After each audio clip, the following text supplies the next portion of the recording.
dominant ngayon sa mga imperfect na tao na naging supling nila. Tayo ngayon yun.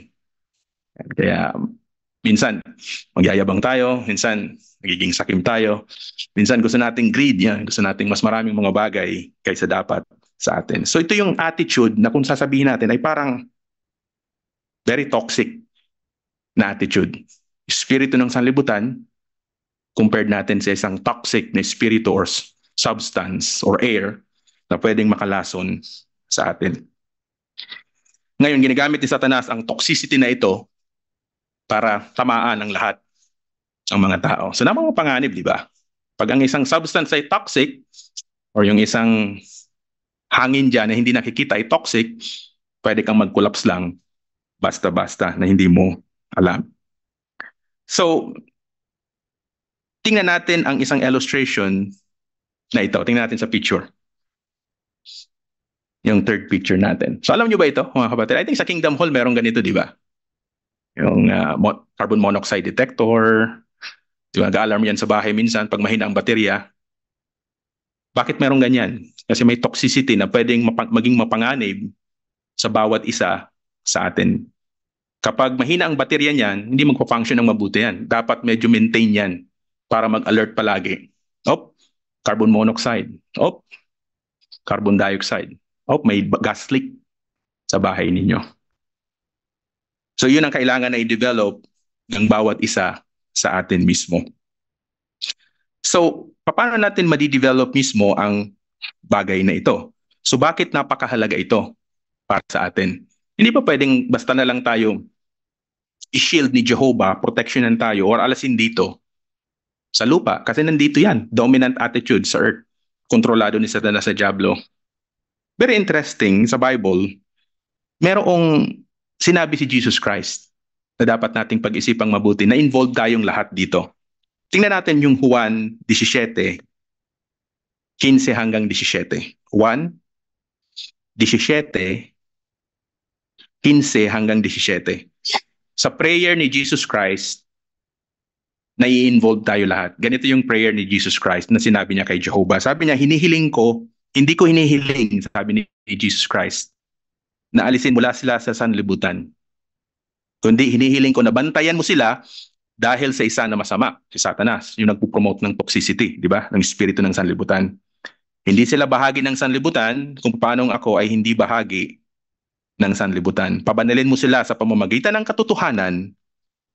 Ang iyong salita ay katotohanan. So, hindi tayo maaalis dito sa earth. Ang gusto ni Jesus Christ, bantayan tayo ni Jehovah sa pamamagitan ng kanyang salita. So anong magagawa natin para ma-shield tayo sa toxic na ito, na espiritu ng sanlibutan, yung toxicity, kasi mapanganib yan eh. So kailangan natin na alamin, ano ba itong mga toxic na ito, na pwedeng ma-penetrate tayo, mag-creep in sa bahay natin, or mag-creep in sa ating congregation, na nakukuha minsan sa ating mga workplace, sa school, at sa iba pang mga lugar. May tatlong bagay tayong pag-uusapan. Number 1, disrespect sa authority na inilagay ni Jehovah. So yan ang unang toxicity na prinomote ni Satanas na nag-start doon sa rebellion sa Eden. Dinisrespect ni Satanas yung authority ni Jehovah. Dinisrespect ni Adam and Eve yung authority ni Jehovah. So doon yan nag-start. Yun ang parang toxicity nito na nag-creep in minsan sa bawat isa na pwedeng tumama sa atin kung mahina ang baterya ng alert ng ating detector. Yan. So pinabanggit sa Biblia na ang ating head, walang iba kundi si Jehovah. Diba? Ang ulo ng congregation, si Jesus Christ naman, si Jehovah. So si Jehovah ang pinaka-overall. Mga rules and regulation ni Jehovah na nasa Biblia, sinusunod natin. Ginagamit ni Jehovah ang faithful and discreet slave na magbigay ng instruction sa atin. Sinusunod natin. Respect of authority. Very different yan sa sanlibutan. Wala silang pakialam dyan. Sa sanlibutan, walang rules and regulation. Kung anong gusto ng puso, yun ang kanilang susundin. So sa organization natin, meron tayong sinusunod na pattern ng pag-respect sa authority. Jehovah, Jesus Christ, then mga elders sa congregation na inatasan ni Jehovah na mag-implement ng mga principle, mga rules and regulation na ginagawa natin bilang mga Kristiyano. Sa family, ganun din. Tatay, nanay, then mga anak. So nakikita natin sa Bible, di ba? Respect yung mga parents kasi yun ang nakalagay sa Bible mismo. So anumang toxicity ng sanlibutan, anumang disrespectful na attitude na pinapakita ng mga anak laban sa mga magulang, part siya ng toxicity ng sanlibutan na inintroduce si Satanas na Diablo doon sa Garden of Eden. So even yung mga bata, kailangan na ma-develop na matibay yung kanilang detector para alam nila na ito'y toxic na hindi dapat sa mga naglilingkod kay Jehovah. Romans 13:1, pag-respect sa government. Bagamat imperfect world yan, bagamat yan ay pinapahintulutan ni Jehovah, at yan ay talagang under ni Satanas na Diablo, pero for some reason, sabi ni Jehovah, kailangan nating i-respect yung mga higher authorities sapagkat ito'y pinapahintulutan ng ating Diyos na Jehovah sa imperfect world na ito. Bagamat ang mga laws minsan ng government ay nakaka-apekto sa atin personally, it could be tax or anumang bagay. Sabi ng Bible, Romans 13:1, respect yung higher authority. Anumang bagay na minsan iniisip natin na gusto nating sumali sa rally sa labas or mag-comment ng isang negative na bagay laban sa government, tandaan natin, ito'y toxicity na inintroduce si Satanas doon sa Garden of Eden. So yun ang number one na bagay na dapat nating maintindihan. Yung toxicity nito ay nagmumula kay Satanas na Diablo. Ito ay espiritu ng sanlibutan. Yan, espiritu ni Satanas. Dominant attitude ng Diablo ang nagpupromote nito. So yun ang number one na naiintindihan natin. Hindi tayo aalisin ni Jehovah dito. Dapat alam natin kung paano i-shield yung ating sarili laban sa toxicity na ito ng sanlibutan. Ano yung pangalawang bagay na dapat nating maintindihan? Immoral lifestyle. Yan, immoral lifestyle. Ito naman ay promoted din ni Satanas na Diablo. So walang sinusunod sila na pagdating sa morality. Katulad ng una, kung anong gusto ko, yun ang mangyayari. Immoral lifestyle. Walang boundary sa kanila. Pero tandaan natin na ang boundary ay napakahalaga. Kahit nga sa eat all you can, may boundary pa rin eh. Talagang sumobra ka sa eat all you can, talagang may matayin ka dyan. Lahat ng bagay may boundary. Bible ay nagbibigay sa atin ng boundary sa lahat ng mga bagay may kinalaman sa pamantayan ng tama at pamantayan ng mali. Tingnan natin yung Bible sa Ephesians 4:17 hanggang 19. Buksan natin yung ating mga Biblia. Efeso, Kabanatang 4:17 hanggang 19. Ganito ang sabi, kaya sa ngalan ng Panginoon, sinasabi ko sa inyo na huwag kayong mamuhay gaya ng mga bansa. Kasi yun yung toxicity na pinopromote ni Satanas. Yung thinking ng sanlibutan na mamuhay ayon sa kawalang saysay ng kaisipan. Nasa dilim ang isip nila at malayo sila sa buhay na nagmumula sa Diyos dahil wala silang alam at manhid ang mga puso nila. Sa verse 19, dahil hindi na sila nakukonsensya, napansin niyo yung salitang yon? Hindi na nila mapigilan sa paggawi ng may kapangahasan at ginagawa nila ang bawat uri ng karumihan ng may kasakiman. Sino nag-promote? Si Satanas na Diablo. Laganap to kung saan-saan, di ba? Could be workplace, a school, kung saan man dyan sa paligid natin. So mas maganda ang ating detector, yung shield natin, nag-alert tayo, mas mahusay. Kasi hindi naman tayo aalisin ni Jehovah dito. Nandito tayo at kailangan nating harapin squarely itong mga challenges na ito para patunayan ang ating faithfulness, yung ating trust, yung ating pag-ibig kay Jehovah. Kahit imperfect tayo, kaya nating gawin yon kahit hindi ito nagawa ni Adan at Eva. Kasi yun ang number 2. Yung tungkol sa immoral lifestyle ng sanlibutan. Toxicity, pinopromote ni Satanas. Laganap yan kahit saan. Ano yung number 3 na dapat nating tandaan na pwedeng mag-creep in kahit sino man dito sa Christian congregation, mapasok tayo ng toxicity ito. Materialism. Materialism. Rinomote ni Satanas yan sa umpisa, di ba? Yung greediness. Binigay kay Adan at Eva ang lahat ng mga bagay maliban sa isa na si Jehovah ang magde-decide kung anong kakainin mo doon sa Garden of Eden. May isa na wag mong gagalawin yan kasi yan ay akin. Pero yung greediness, ay napakuha si Eva nito nang siya ay scam, nang maglagay ng scheme yung demonyo na siya ay magiging Diyos din, parang feeling Diyos, pero hindi naman talaga totoo yun. So materialism, hindi masama ang pera, alam natin, di ba? Pero pag na-inlove ang isang tao sa pera, yun ang nagiging masama. Kapag na-inlove ang isang tao o nagsimula siyang mag-courtship sa pera para maging sila, ay doon nagiging masama. Ang pag-ibig sa salapi ay ugat ng maraming uri ng kasamaan. Ginagamit ni Satanas yung pagnanasa ng mata, tuman ay material na pera o mga belongings, para sa kasakiman, para ilihis ang mga tao sa mismong talagang purpose natin na paglingkuran ang ating Diyos na si Jehovah.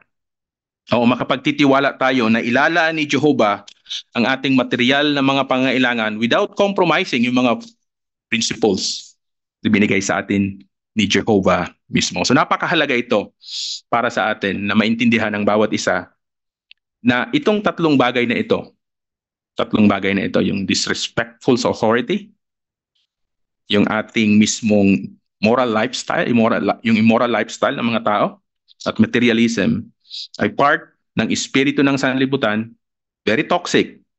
Pwedeng ikamatay spiritually ng isang tao, ng isang lingkod ni Jehovah, kung hindi mismo matibay yung kanyang detector spiritually sa kanya mismong habang naglilingkod siya kay Jehovah. So paano natin mapatitibay yung ating detector? Nagdi-detect tayo ng very dangerous na gas or substance sa paligid natin. Makakatulong sa atin yung Holy Spirit ni Jehovah. Tingnan natin yung Galatia 5:16 sa ating mga Bible. Galatia 5:16. Kung nariyan kayo sa inyong mga copy ng Bible, ganito ang sabi mismo. Galatians 5:16. Sabi rito, kundi sinasabi ko, patuloy na lumakad ayon sa Espiritu at hindi nyo kailanman maisasagawa ang inyong makalamang pagnanasa. So lumakad palagi ayon sa Spirit ng Diyos at may iwasan natin na mabiktimize ng Espiritu ng sanlibutan. So anong gagawin natin para makalakad sa Espiritu ng Diyos? So yung gustong Espiritu, yung magandang hangin, yung magandang mismong atmosphere na pinopromote ng salita ng Diyos. Na ganito ang sabi ng 2 Corinthians 13:5 sa ating mga Bible. Sa 2 Corinthians sa 13:5, patuloy na subukin kung kayo ay nasa pananampalataya. Yun ang number one. So ito-testing nyo. Di ba nagtetest tayo ng mga ating mga carbon monoxide detector or gas detector? Pag medyo okay pa, patuloy na testingin kung kayo ay nasa faith pa. Okay pa ba yung aking shield, yung aking panangga, yung aking relationship kay Jehovah? At sabi dito, patuloy na patunayan kung ano nga kayo. Faith? Kung ano ba talaga ako? Ako ba ay talagang nasa Diyos pa? Ako ba ay talaga ay kay Jehovah pa? Hindi ba ninyo naintindihan na si Jesucristo ay kaisa ninyo? Dapat na ganito ang kalagayan ninyo maliban nga lang kung naiwala ninyo ang pag-asa ng Diyos. Yun ang sabi sa atin ng Bible. So, ipinapakita sa atin mismo ng Bible na napakahalaga na i-test natin yung ating kalagayan mismo bilang mga lingkod ni Jehovah. Napakahalaga ang bagay na ito. Napakahalaga na iti-test natin palagi yung ating relationship kay Jehovah. Could be everyday, di ba? Everyday tayong na-expose sa espiritu ng sanlibutan, work, could be sa school, or kung just like sa vicinity, sa area natin. Kailangan nating i-test palagi kung matibay yung ating pananampalataya. Sumulat si Apostol Pablo sa isang very experienced na brother, si Timothy. Ganito yung sabi niya. Sa unang Timoteo, Kabanatang 4, talatang 17. Unang Timoteo, Kabanatang 4, talatang 16 pala. Sorry. Sabi sa 16, laging bigyang pansin ang sarili mo at ang itinuturo mo. Yan ang sabi ni Apostol Paulo sa isang experienced brother. Very experienced brother ito, pero binibigyan niya palagi ng reminders yung experienced brother nito. Ibigay mo ang iyong buong makakaya sa pagtubad ng mga bagay na ito dahil sa paggawa nito ay maililigtas mo ang iyong sarili at ang mga nakikinig sa iyo. So anong lesson ang tinuturo sa atin ng reminder na ito ni Apostol Pablo? Ano man ang ating kalagayan sa congregation, ay man ay matagal na or bago pa lang, tayo man ay palabasan ng Bible, regular tayong nagpe-prayer kay Jehovah, regular tayong gumaganap ng mga bahagi dito, nasa field service palagi tayo. Yun din ang kalagayan ni Timothy. Very experienced na missionary at circuit overseer at that time. Pero si Apostol Pablo, alam niya yung power ng Espiritu ng Sanlibutan. Sabi niya kay Timothy, laging bigyang pansin ang sarili mo. Sino man sa atin, ano man ang privilege natin, ano man ang kalagayan natin sa buhay, lagi nating bibigyang pansin. I-check natin kung okay yung detector natin, yung shield natin, yung faith natin, kasi baka makpasok yan ng Espiritu ng Sanlibutan. Kahit sa bahay natin, di ba? Palaging chine-check natin, ano ba to? May tulo, ano ba? Mag-winter na, baka pasukin ng lamig to. Nagti-check tayo, may maintenance tayo palaging ginagawa. Kingdom Hall, may maintenance din tayong ginagawa. Ang concept ng mga bagay na yon ay actually nagmula dito. Lagi tayong nagbibigay pansin sa ating relationship kay Jehovah. Kasi ililigtas nito, hindi lang tayo, of course, yung nakikinig sa atin. Kasi yung nakikinig sa atin sa field, madidetect nila. Seryoso ba to sa kanyang sinasabi mula sa Bible? Kasi minsan kumakatok tayo, di ba? Tao po, gusto naming i-share.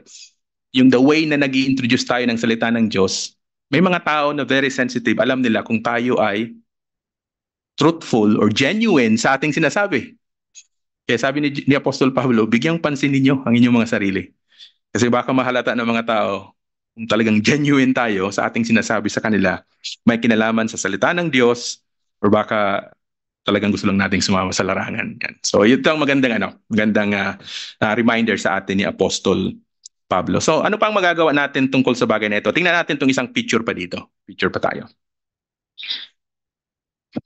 So nang ginagawa ng brother, nakita natin. So may prayer and may personal study. So parang yung two-way communication yan. Pray tayo, hingi tayo ng tulong kay Jehovah. Then binabasa natin yung Bible sapagkat si Jehovah naman ang nagsasalita para sa kanyang mga gusto na ipagawa sa atin bilang mga tao. So yun ang gusto ni Jehovah na bawat isa sa atin. Sa ganitong process is mas madidevelop natin yung very mahusay na shield. Hindi tayo mapikrip-inan o mapapasukan ng Espiritu ng Sanlibutan. Mapasok man, kaya nating basta alisin yan. Maalis natin, ma-vacuum yan sa ating katawan mismo, sa ating spiritual na relationship kay Jehovah. Tandaan natin, alam ni Jesus Christ na hindi tayo aalis dito. Kailangan nating harapin squarely ang espiritu ng sanlibutan ni Satanas para ipakita yung ating faith, yung trust, at magtitiwala mismo sa Diyos na Jehovah. Hayaan natin na yung espiritu ng Diyos ang gumabay sa ating puso't isipan, hindi yung dominant attitude ng sanlibutan. Nung hindi pa tayo saksi, pag may sa harapan natin, punta tayo doon, dito, kung anong gusto ng puso. Pag tayo ay isa na nag-promise na kay Jehovah na gagawin ko yung aking kalooban, katulad ng inawit natin kanina, Christian dedication, anumang bagay na i-present sa ating harapan, palaging may calculation eh. Ating formula, palaging nandun si Jehovah as a constant. Constant siya sa formula natin. Para yung result ay palaging akma na nagagawa natin yung Jehovah's will. Pag si Jehovah constant sa ating formula sa buhay, okay tayo. Pero pag inalis mo yung constant si Jehovah, iba-iba ang sagot niyan. Iba-iba ang pupuntahan ng direction ng buhay. So ilagay natin si Jehovah na constant sa ating formula ng buhay. For sure, matibay ang shield, ang ating faith, ang ating relationship kay Jehovah. At hindi tayo basta-basta mapapasok o rin ng acidic na influence ng sanlibutan na pwedeng sumira sa ating relationship kay Jehovah. Binanggit sa outline, umiwas anumang nagtataguyod ng espiritu ng sanlibutan. Could be TB, could be mga kung sino-sino mga kaibigan.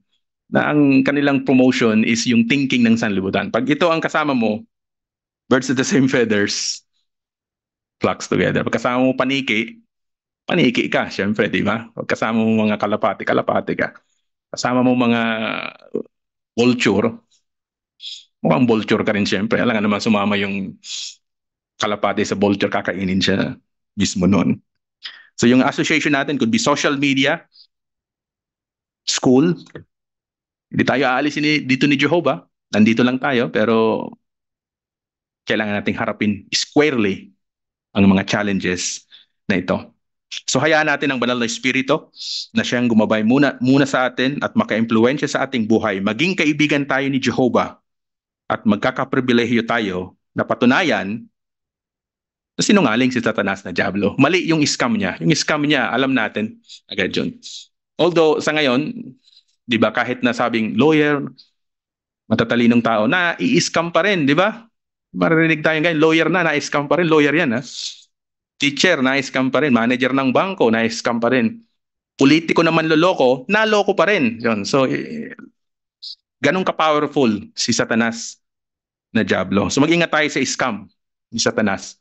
Scam, mas dadagdagan niya ng usok ng espiritu ng sanlibutan. Merong napakagandang lesson dito na binanggit si Apostol Pablo. Balikan natin si Timoteo. Tingnan natin yung 1 Timothy 1:12 sa ating mga Bible. 1 Timothy 1:12 and verse 13. Ganito yung sabi uli ni Apostol Pablo kay Timoteo. Sabi ni Apostol Pablo sa unang Timoteo 1:12, na nagpapasalamat ako kay Kristo Jesus na ating Panginoon. Nagbigay ng lakas sa akin, sabi ni Apostol Pablo kay Timoteo. Nang atasan niya ako sa isang banal na gawain, sabi niya. Kahit na dati akong mamumusong, sabi ni Apostol Pablo, dati siyang part ng world di ba? Dati siyang trained activist, lawyer ng Judaism Society. Yung culture nila is talagang na penetrate ng espiritu ng sanlibutan. Sabi niya, dati akong mamumusong, manguusig, walang galang, disrespectful ito. Si Apostol Pablo dati. Pero sabi niya dito sa verse 13, pinagpakitaan ako ng awa dahil ginawa ko ang mga iyon sa kawalang alam at kawalang pananampalataya. Tapos ito ang kanyang counsel kay Timothy. Experience, brother, pero remind niya si Timoteo. Sabi niya, Timoteo, anak ko, sa verse 18. Ipinagkakatiwala ko sa iyo ang tagubiling ito. Same instruction. Ayon sa mga hula tungkol sa iyo, matutulungan ka ng mga ito na ipagpatuloy ang iyong mahusay na pakikipaglaban. Napansin natin? Kung susundin natin yung instruction mismo ni Apostol Pablo, matutulungan siya nito sa kanyang spiritual warfare. Ginawa ito ni Timothy noon, ay ginagawa din natin yung spiritual warfare sa panahon natin sa ngayon. Sa verse 19, yung first part, habang pinanatili mo ang iyong pananampalataya at malinis na conscience. Kapag may malinis tayong konsensya, ibig sabihin, hindi tayo na-penetrate ng espiritu ng sanlibutan. So hari nawa mga kapatid, mga kaibigan na narito, tandaan natin, very powerful ang espiritu ng sanlibutan. Pero sabi ni Apostol Pablo, natakbo niya ang takbuhan ng buhay. Hindi pa siya patay noon, pero na-sure siya na kaya niyang labanan ang espiritu ng sanlibutan. Magandang hapon po sa inyong lahat.